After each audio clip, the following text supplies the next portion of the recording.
Κύριε Ιησού Χριστέ ο Θεός ημών,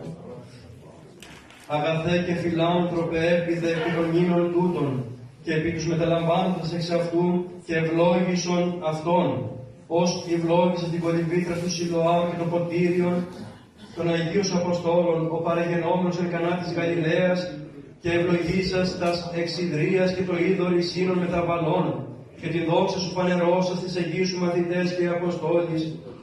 αυτός και νυν εξ Απόστολων, Κύριε, το Άγιο σου Πνεύμα επί των νύνων τούτων, και ευλόγησον αυτόν επί το όνομα της το Αγίο, ότι εσύ ο ευλογών και αγιάζοντα σύμπαντα Χριστέ ο Θεός ημών, και εσύ την δόξα να αναπέμπουμε, στον Άρχον σου Πατρί και Παναγίο και αγαθό και ζωοποιό σου Πνεύματι, νυν και αΐ και εις τους αιώνας των αιώνων.